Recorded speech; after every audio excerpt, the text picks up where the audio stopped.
Good morning, afternoon, or evening. You're listening to the Disney Story Central podcast, a great place to hear the amazing Disney storybooks you love read aloud. I'm your host, Marie Westbrook. Today, I'm bringing you a story of adventure on the open sea. Moana was raised to lead the people of Motunui, but the lure of the ocean calls to her.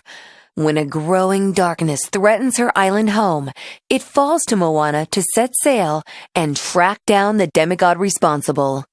You're welcome to enjoy Part 1 of Moana, read by Linda Lee.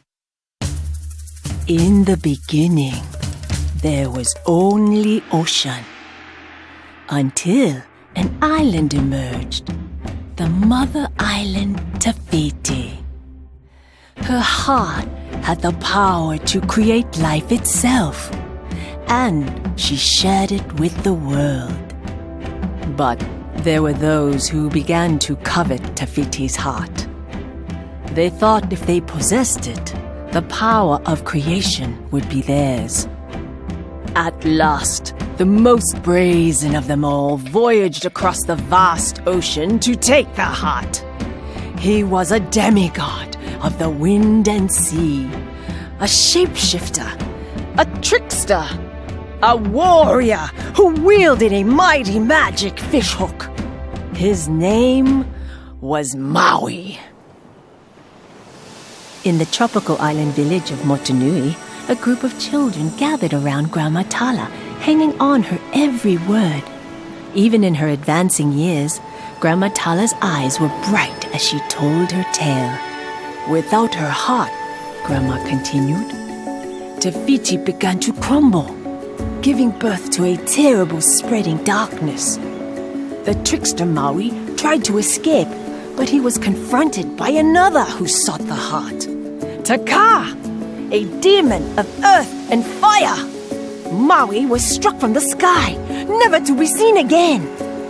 His magical fishhook and the precious heart of Te Fiti were lost to the sea. Grandma Tala's tale of the terrible darkness spreading through the land frightened the children, and they burst into tears. But one of the children was not afraid. Moana, the chief's daughter, grinned from ear to ear, delighted at Grandma Tala's performance. One day, Grandma continued, the heart will be found. Someone will journey beyond our reef, find Maui, deliver him across the great ocean to restore Te Fiti's heart and save us all. Chief Tui appeared. The village leader was a big man with a kindly face. He had heard the children's cries, and he rushed to comfort them. No one ever needs to go outside our reef. We are safe. There is no darkness, there are no monsters. But as Chief Tui soothed the other children, young Moana slipped away and toddled down to the beach. As she was reaching for a beautiful shell, Moana spied some large seabirds attacking a baby turtle. She hurried over and shooed the birds away. Then she helped the turtle down to the water's edge. When she drew close to the surf, something amazing happened. The ocean itself beckoned Moana, its waves reaching out like arms to draw her in. Moana stepped forward and giggled as the ocean played with her hair. The ocean pulled away from the shore, leaving a sandy path between the waves. With no sign of fear, Moana followed until she came to an unusual treasure. The ocean's glistening blue water dangled a small stone just above Moana's head. It was adorned with a beautiful spiral pattern. Just as Moana closed her tiny fist around the object, she heard her father call out, Moana! The ocean whisked Moana back to the sandy shore. As she landed, the stone fell from her hand. Chief Tui swept Moana up into the air and grinned. Ah, yes, you are the next great chief of our people, and you will do wondrous things. Moana took her father's hand, and they turned toward the village. Moana turned back to look for the special stone, but it was gone. Years passed. Moana grew into an athletic teenager with beautiful dark wavy hair. She often thought of voyaging out on the ocean, but Chief Tui forbade anyone from going beyond the reef that surrounded Motunui. And over time, Moana grew to accept the rule and enjoyed life on land. Her father worked to prepare her for the time when she would become chief. One day, he asked her to lead a council meeting. Moana was surprised to learn that the villagers' crops were dying and there were no more fish in the lagoon. Moana wanted to help her people. She thought they might find fish out in the open sea. Tui grew angry. Moana should know better. He reminded her, "No one goes beyond the reef." Later that day, as Moana watched the struggling fishermen, she tried to think of another way to help. She didn't want to disobey her father, but she knew in her heart their best chance was to explore outside the lagoon. There's more fish beyond the reef, she thought. There's more everything beyond the reef. Moana grabbed a small boat, a strong oar, and her pet, a little black and white pig named Pua. Then she set sail. But she had not gone far when a large wave swelled up over her tiny boat and dashed it to bits. Moana and Pua tumbled into the water and washed back to the shore. Moana lay in the sand dejected until Grandma Tala approached. Moana told her grandma that her father was right. It seemed she wasn't meant to venture beyond the reef. With a mysterious smile, Grandma Tala led Moana to a hidden cave. Moana was confused. What's in there? Grandma handed Moana a torch. The answer to the question you keep asking yourself. Who are you meant to be? Go inside, bang the drum, and find out. Moana entered the cavern. What she saw took her breath away. The quiet cave was full of beautiful ancient boats. Moana climbed into the largest boat in the cavern. A log drum sat on the deck. Moana couldn't contain her curiosity. The deep thud of the drum reverberated through the cavern and seemed to fill the boat's sails with the winds of the past. Moana could feel the memory of her ancestors crossing the sea in search of new lands, and she gasped at the great legacy of exploration long forgotten. We were voyagers! Why'd we stop? Grandma Tala explained that after Maui stole the heart of Te Fiti and awakened the darkness, the ships had stopped coming back. To protect their people, the ancient chiefs had forbidden any more voyages. But now, the darkness that had stilled those boats had finally come to Motunui.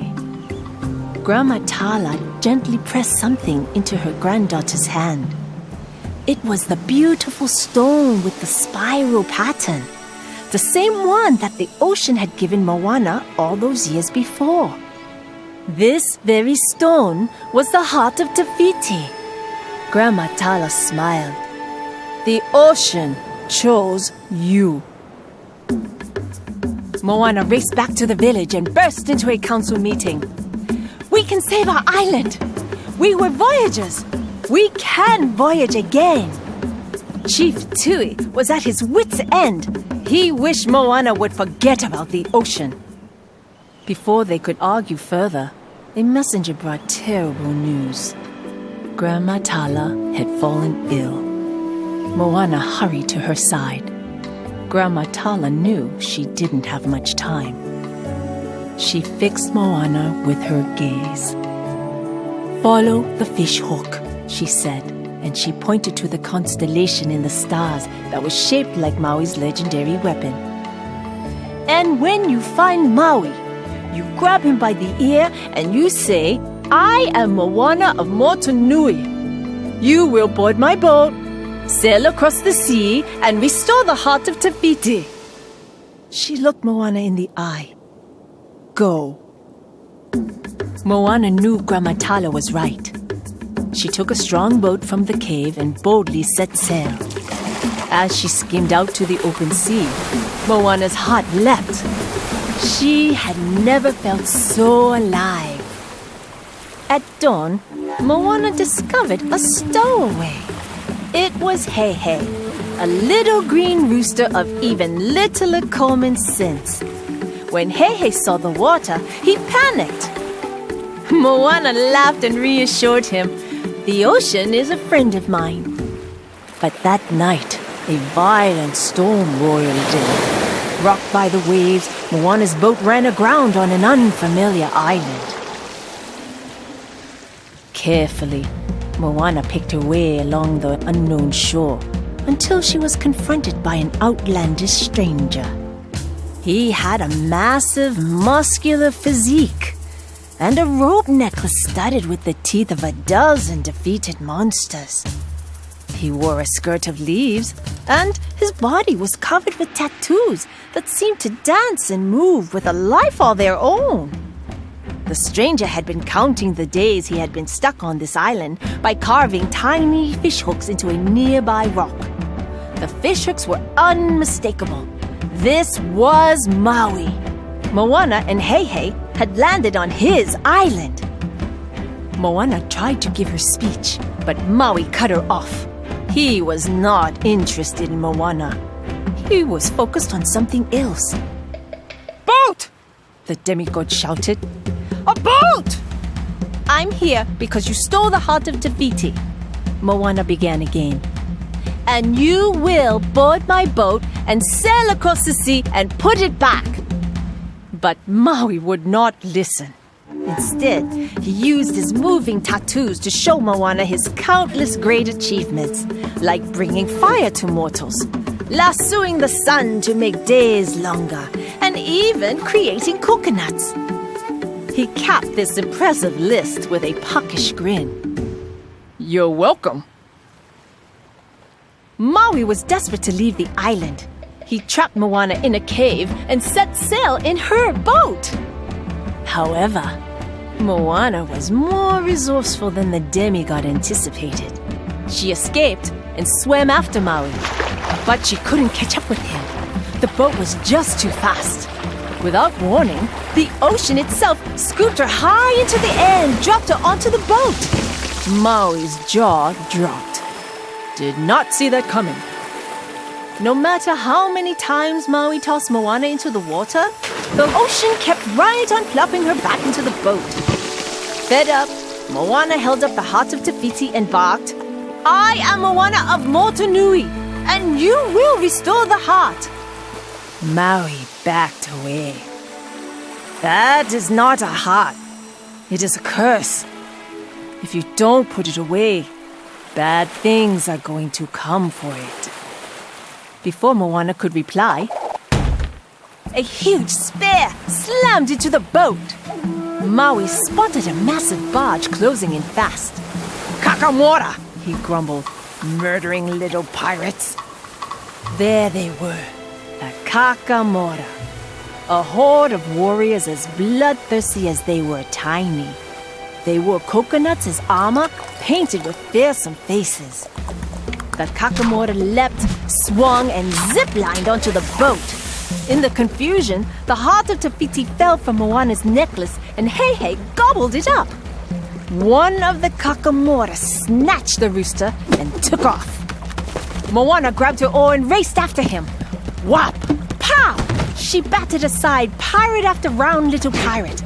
Finally, she whacked the rooster thief over the head and took Hei Hei back. The flustered bird chirruped and coughed up the heart. With heart and rooster safely stowed, Moana and Maui raced away. Moana knew that she needed Maui's help to reach Te Fiti and restore the heart.